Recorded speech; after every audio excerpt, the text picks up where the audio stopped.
मैं अकेला ही चला था जानिबे मंजिल, मगर लोग साथ आते गए, कारवां बनता गया। नमस्कार, मैं अमन सिंह, आप देख रहे हैं राष्ट्र नजरिया न्यूज। विश्व पर्यावरण दिवस का माहौल चल रहा है और हम लोग इस समय मौजूद हैं जनता इंटर कॉलेज में, जहां पर स्कूल के प्रधानाचार्य की एक बहुत अच्छी पहल सामने आ रही है, जहां स्कूल के बच्चों के साथ उन्होंने कैंपस में पौधारोपण करके एक मैसेज दिया समाज को। मैं कैमरा में दिखाऊंगा कि दिखाएं किस तरह से हम लोग कैंपस में मौजूद हैं और हरे पेड़ इस समय कैंपस में एक अलग ही मैसेज देते हुए नजर आ रहे हैं। जिस तरह से गर्मी का हाहाकार रुद्रपुर शहरी नहीं पूरे देश में मचा हुआ है, लोग एसी रूम में बैठकर गर्मी को कोसते दिखाई दे रहे हैं। वहीं जनता इंटर कॉलेज के प्रधानाचार्य की एक मुहिम जो कि पूरे शहर भर में एक चर्चा का विषय बनी हुई है कि किस तरह से पेड़ लगाए जाए और इस गर्मी से निजात दिलाई जाए। बात कर लेते हैं जनता इंटर कॉलेज के प्रिंसिपल डॉक्टर सतीश अरोड़ा जी से। सर, स्वागत है आपका बहुत बहुत में। सर, जानना चाहेंगे जिस तरह से पर्यावरण दिवस का माहौल चल रहा है, क्या कहना चाहेंगे इसमें? देखिए, पर्यावरण को बचाना बहुत ही आवश्यक है। यदि हम चाहते हैं कि हमारा जीवन, हमारी पृथ्वी पर ये जीवन बचा रहे, हम बचे रहें, तो पर्यावरण को बचाना होगा। पर्यावरण है तभी हम जीवित हैं और तभी जीवित रह पाएंगे। सर, क्या कहेंगे जिस तरह से पूरे सप्ताह आपके विद्यालय में कार्यक्रम चल रहा है, अलग अलग एक्टिविटी चल रही है, बच्चे बहुत ही बढ़ चढ़कर हिस्सा ले रहे हैं, क्या कहेंगे उसके बारे में? देखिए, जो बच्चे हैं हमारा भविष्य है, इनको जागरूक करना बहुत जरूरी है। ये हमारी अगली जनरेशन है। तो हम विद्यालय में एक सप्ताह का पर्यावरण का सप्ताह मना रहे हैं। थोड़ी सी बाधा ये आती है हमारे साथ कि पर्यावरण जो दिवस है 5 जून, वो तब आता है जब विद्यालयों में अवकाश चल रहा होता है। इन दिनों में बच्चे, टीचर आमतौर से छुट्टी के मूड में होते हैं, विद्यालय नहीं आना चाहते। फिर भी क्योंकि हमारे विद्यालय में समर कैंप चल रहा है 15 दिन का, जो पूरी तरह निःशुल्क है, ये बात भी मैं ध्यान आकर्षण चाहूंगा। एक निःशुल्क 15 दिन का कैंप चल रहा था, उसमें विभिन्न गतिविधियां हो रही थी। इसी बीच में पर्यावरण दिवस भी आया, तो हमने एक सप्ताह तक इसको मनाने का प्रयास किया है, निर्णय किया है, ताकि बच्चों को हम पर्यावरण के प्रति जागरूक कर सकें। सर, छुट्टी का जिस सबसे आपने बताया कि जून में छुट्टी पड़ जाती है, उस सबसे कितनी मेहनत करनी पड़ती है टीचर्स को कि बच्चों को घर से लाने के लिए? बहुत बड़ी चुनौती है।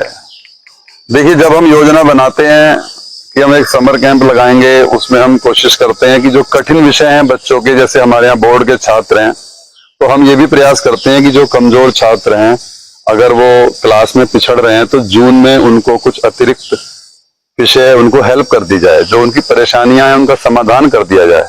तो एक तो बच्चे नहीं आना चाहते, छुट्टियां हैं तो सब नानी दादी के घर जाना चाहते हैं। टीचर्स भी मनुष्य ही हैं, इंसान है, वो भी सोचते हैं अब छुट्टियां हैं। तो मेरे लिए बहुत बड़ी चुनौती होती है कि हम जून में एक योजना बनाएं जिसमें टीचर्स को भी आना है, बच्चों को भी आना है। तो हम ऐच्छिक रखते हैं, जो टीचर्स आना चाहते हैं उनके माध्यम से, और जो बच्चे आ रहे हैं जो आना चाहते हैं उनको हम एक निःशुल्क 15 दिन का कैंप चला रहे हैं। उसमें हम ड्राइंग, कुकिंग, खेल, डांस, नृत्य और साथ में कठिन विषयों का शिक्षण भी करा रहे हैं। तो एक सप्ताह का पर्यावरण सप्ताह मना रहे हैं। सर, पर्यावरण सप्ताह जिस सबसे आपने बात की, आपके कार्यकाल में हमने देखा है इस कैंपस में काफी एक बंजर जमीन जिसे कहते हैं हम लोग, आज बहुत हरियाली नजर आ रही है। किस तरह की सर मेहनत करनी पड़ी इसमें? देखिए, जब मैं आया था तो यहाँ वृक्ष इतने नहीं थे, क्यारियां थी, कुछ फुलवारी थी, लेकिन जब ऐसा लगा कि वृक्षारोपण जरूरी है तो धीरे धीरे शुरू हुआ। जैसा किसी शायर ने कहा भी है, मैं अकेला ही चला था जानिबे मंजिल, मगर लोग साथ आते गए, कारवां बनता गया। तो धीरे धीरे और लोग भी जुड़ते गए, कई संस्थाओं ने भी वृक्ष दान किए, तो हम वृक्ष लगाते गए। इधर आंवला के हैं, इधर विभिन्न प्रकार के हैं, कई जगह हमें लोगों ने दान भी किए, कई संस्थाएं। तो हम धीरे धीरे वो हम लगाते रहे और ये बहुत बड़ा एक हरा भरा कैंपस, ये रुद्रपुर का शायद सबसे हरा भरा कैंपस है। और यहाँ तापमान सामान्य से कम 5 डिग्री कम होता है। हम यहाँ छाया में खड़े हैं, लगभग 12 बजने को हैं।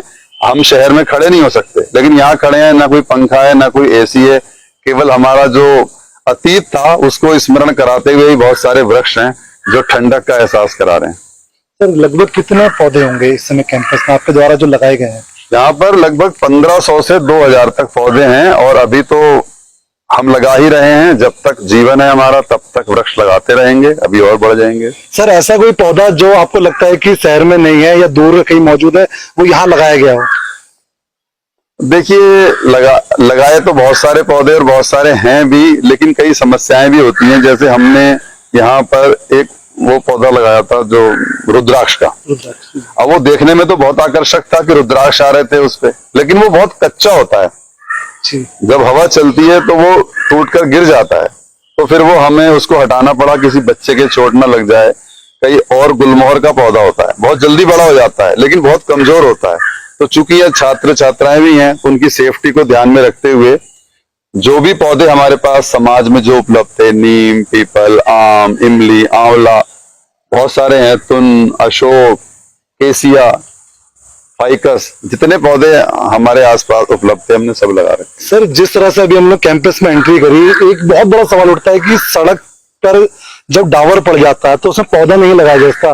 हमने देखा कि आपकी वो मेहनत रंग लाई है कहीं ना कहीं, उसको आप किस तरह से देखते हैं? इसमें देखिए, मैं कहूंगा जो हमारे कैंपस की मेन रोड थी उस पर बहुत गर्मी रहती थी, तो हमारे पास साइड में थोड़ी सी जगह थी जहां पर हमें लगा कि यहाँ पर ट्रैफिक नहीं आएगा, तो हमने वहीं सड़क के बिल्कुल किनारे पे गड्ढे करके सड़क के किनारे किनारे भी वृक्षारोपण कर दिया है। क्योंकि जो हमें जितने वृक्ष लगाने हैं उतनी जगह हमारे पास नहीं थी।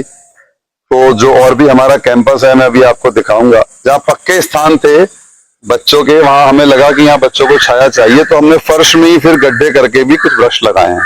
तो हमारा तो विद्यालय ट्रेनिंग सेंटर है, बच्चों को हम सिखाकर भेजते हैं।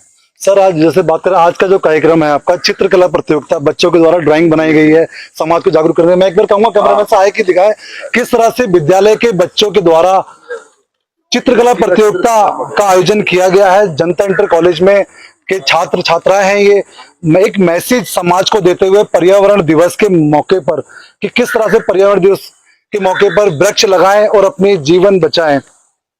ये देखिए, एक बच्चे ने बहुत अच्छा लिख रखा है, पेड़ लगाओ वरना अब की बार 48 डिग्री पार, अगली बार 50 डिग्री पार। अगर हमने वृक्ष नहीं लगाए तो इस बार तो 48 डिग्री पार है, लेकिन अगली बार ये 50 डिग्री पार हो जाएगा। और ये देखिए, स्पष्ट संकेत है कि इधर वृक्ष नहीं है तो धरती सूख गई है, टंकी में पानी नहीं है। इधर वृक्ष है तो धरती का वाटर लेवल भी अच्छा है, टंकी में पानी आ रहा है, पौधे खिल रहे हैं। इधर वाटर लेवल खत्म हो चुका है तो टंकी में भी पानी नहीं आ रहा है। ये बिना वृक्षों वाली धरती है और ये वृक्षों वाली धरती है। और इसके साथ साथ अभी हम दिल्ली, बंगलौर में देख ही रहे हैं कि पानी की कितनी कमी हो रही है, वृक्षों के कारण ही है। बच्चों के द्वारा जो चित्रकला बनाई गई है उसको एक एक शब्दों में किस तरह से आज जो प्रकोप गर्मी का चल रहा है, पूरे सूर्य महाराज का चल रहा है, लोग बेहाल है गर्मी से, तो वो सबसे बड़ा कहीं ना कहीं संकेत है आने वाले दौर के लिए कि वृक्ष लगाएं और धरा बचाएं। सर, जानना चाहूंगा, जिस तरह से बच्चों के द्वारा ये प्रतियोगिता आयोजन किया गया है, जी जी, तो इसमें क्या कहेंगे, कैसे मोटिवेशन देंगे बच्चों को आज? ये देखिए, एक चित्र 100 शब्द समान। एक चित्र जो होता है वो 100 शब्दों के बराबर है। एक चित्र जितना समझा सकता है। और बच्चों में अलग अलग विधाएं हैं। ये जो ड्राइंग में रुचि रखने वाले बच्चे हैं, इनके लिए चित्रकला प्रतियोगिता है। कुछ बच्चे भाषण में अच्छे होते हैं तो उनके लिए भाषण प्रतियोगिता करवाते हैं, और निबंध प्रतियोगिता। ये बच्चे जिस विधा में कंफर्टेबल हैं उनको प्रोत्साहन के लिए उसी प्रकार की प्रतियोगिता कराई जाती है। ये हमारे साथ थे प्रिंसिपल जनता इंटर कॉलेज के सतीश अरोरा जी। मैं बच्चों से बात कर लेता हूँ। हमारे साथ मौके पर स्कूल के विद्यालय के बच्चे हैं जिनके द्वारा मेहनत की गई है। क्या नाम है बेटा आपका? खुशीपाल। बेटा, पर्यावरण को लेकर क्या कहना चाहोगी? सर, पर्यावरण जो है वो हमारे मतलब शरीर के लिए, मतलब हर चीज के लिए अच्छा था। अगर पर्यावरण नहीं होगा तो हमारा जीवन निश्चित नहीं है, बिल्कुल हम मतलब कि जी नहीं सकते उसके बिना। और पर्यावरण नहीं होगा तभी जीवन संभव है, वरना नहीं है सर। और सर, मैंने ये ड्राइंग बनाई है। इस ड्राइंग में हर चीज ये दिखाने की कोशिश की है कि हमें पानी को बचाना चाहिए, वृक्ष को काटना नहीं चाहिए। यदि समुद्र दूषित हो गया तो पीने लायक नहीं बचेगा। अगर धुआं होगा तो मतलब वायु कुछ नहीं बचेगा। और जो मतलब इसका जो गैस वगैरह आगे होगी निकलता है, अगर वृक्ष नहीं होगा तो मतलब कि आगे होगी इसमें होगा। और ज्यादा मतलब कि पर्यावरण को ज्यादा दूषित हो गई है। और कंपनियों को ये धुआं निकलने से जो हमारा वातावरण है उसमें काफी प्रकार की कमी है, वो वायु में काफी दिक्कत आ रही है, जिससे हमें सांस लेने में काफी दिक्कत हो सकती है। ये हमारे साथ जनता इंटर कॉलेज के बच्चे जिनके द्वारा पर्यावरण दिवस को लेकर एक अच्छा मैसेज दिया गया है।